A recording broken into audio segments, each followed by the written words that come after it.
But I think one of the reasons why these people have this deep-seated anger and resentment is there's a bunch of people out there that have these lives that are deeply unsatisfying, because I think there are so many people that are working all day long doing something that is deeply unsatisfying and almost painful.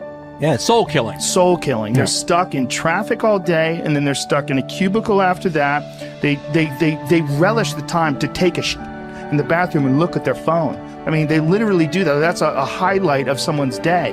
They get in traffic on the way home. They get home after that, they're watching television, and they're... You ever notice that some people seem to want to hang on to stuff that is bothering them? They're forever talking about it. They don't want to let it go. They've had a failure at something and it's grown. I can't get over it. They just can't get over it. Or somebody said something nasty to them. They don't want to let it go. Do you know what we should do? We should ask ourselves, everything that happens, is this serving you? Is this serving you? And if it's not serving you, get rid of it. You don't want anything in your life that's not serving you, that's not causing you to grow, that's not adding to the quality of your life. I don't care what it is. You will find some people, they just hold on to bad stuff. They hold on to problems. They don't want to seem to let it go. And that adds more problems. Whatever you focus on grows. The only thing that can grow is the thing you give energy to. Why would you hold on to anything that's not serving you? How bad does it have to get? I mean, to what denominator, to what lowest level do you have to reach before people really make up their mind to change? My message is, why wait? I mean, when you're feeling so altered emotionally, you feel so bad, that's the moment you could actually see yourself for the first time, because you're not answering your cell phone, you're not responding to all your texts, you're not watching TV, you're not going out to dinners, you're not calling people back. Something's altered in you, and you're starting to become self-aware, right? I dare you to analyze yourself first, your company first, your character, your behavior, your work ethics. I dare you to analyze it and see if there's any changes you can make. See, you cannot manage time, but you can manage activity. You can manage your activities. Make certain that what you're doing really makes a difference. Make certain that you're spending your time on activities that are productive, that are taking you in the direction of your goal. If you think about the person that you want to become, what's that person do every day that you don't do right now? And when you start to do the thing that the person you want to become is doing, you leverage something called behavioral activation therapy. And that is a whole body of research that says when you act like the person you want to become, it's the most powerful way to change a habit. It's even better therapy than talk therapy, because the action proves to your brain that you're becoming that person. You're seeing the change through the action, and so then the brain catches up and starts to relate to you like a person that's confident, or a person who adores their appearance, or a person that celebrates themselves exactly as they are. Before you start the day, ask yourself, how do I want to think today? How do I want to feel?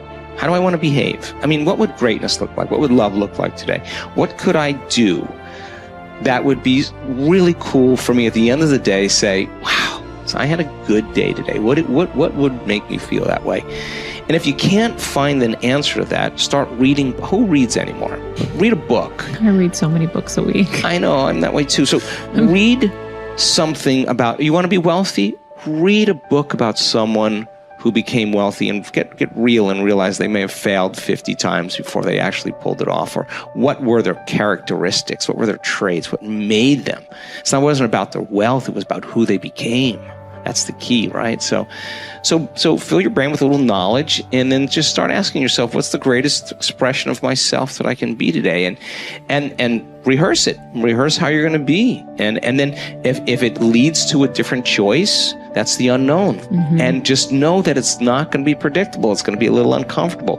That's where the magic happens. If you can stay relaxed and awake in the unknown, things get pretty exciting. When you're back to the known, you're back to the familiar. Don't expect anything to change in your life. And if you say it's that person or that circumstance, you defaulted and went back to the program of the victim, allowing your outer environment controlling your thoughts and feelings. If you truly do this well, This is what I discovered. If I truly feel the feelings of my future before they occur, and I live in that state, I'm no longer looking for it to happen. How could I look for it if I feel like it already has, right? So I try to stay in that state, because then I'm not separate from it. And that tends to be when the magic happens. There's no control anymore. There's no predicting. There's no perfectionism. There's none of. All there is just kind of an experiment. Like, I'm experimenting to see if I changed my thoughts and feelings, if my life will change. And that should be the experiment everybody has. And do it with curiosity, and do it with just seeing if the experiment works. If it doesn't, change something else about yourself until it starts to work. Deciding who are we going to be. You know, we shouldn't hope to end up one day a magnificent, strong, beautiful, capable, kind, loving person. We should start living like that today, hopefully, so that we become that. That who we become is not an accident, but hopefully a purposeful intent. That our days and how we approach our days are literally driven by the intention of who we're going to bring.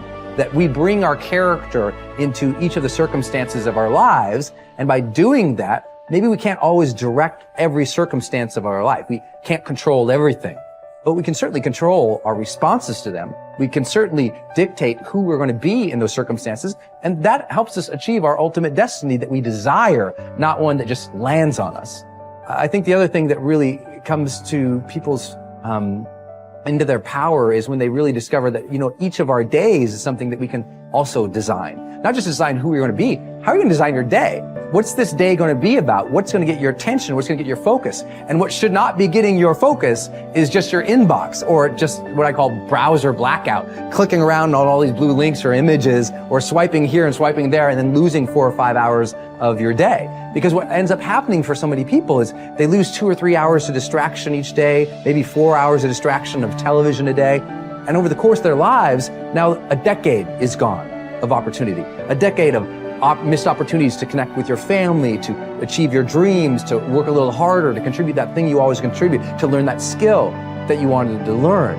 Like, we have to decide on our days. We have to design them. We have to wake up and decide what this day is going to be about, what's going to get done, what's going to deserve our focus, who will we reach out to, instead of just responding to everybody else's needs. Look back over your life and ask yourself, what activities, behaviors, or decisions have been most responsible for my success in life to date?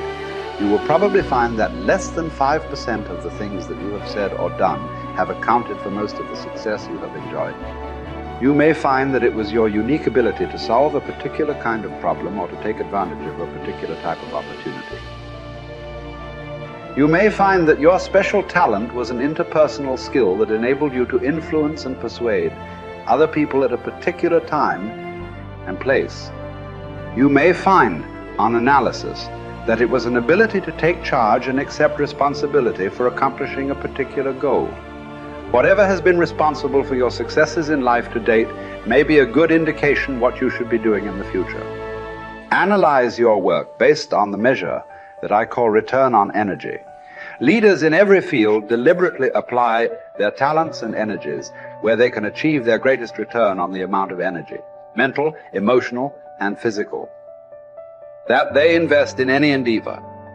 They refuse to take on jobs or work in areas where they cannot perform at exceptional levels. They treat themselves as valuable resources, and they spend their energies very carefully. One of the questions that you might continually ask yourself is this the best possible use of my time and energy? Is what you are doing right now the most valuable thing that you could be doing, given your particular combination of talents and abilities? Often answering this question will help you to see that there is a vast difference between what you are currently doing and what you should be doing if you want to be fulfilling more of your potential. Once you have chosen your ideal job or occupation for this stage of your career, your biggest responsibility is to make the decision to become very good and then to become excellent at what you do. In a lengthy study on successful Americans, the Gallup organization discovered that expertise, or being recognized by your peers as one of the very best in your field, was one of the essential ingredients for success in American life. We said before that self-confidence comes from positive knowing rather than positive thinking. It is only when you know that you are outstanding in your chosen field that you really feel terrific about yourself, and that you enjoy high levels of self-confidence. Men and women who are good at what they do and who know that they are good at what they do are very different from those who are only average. They walk and talk and dress and behave differently. They have an attitude of assurance and certainty about themselves that causes them to stand out in any group. They have a deep down sense of self-worth and self-confidence that is evident to everyone around them. The quality of a person's life is in direct proportion to their commitment to excellence, no matter what their chosen field.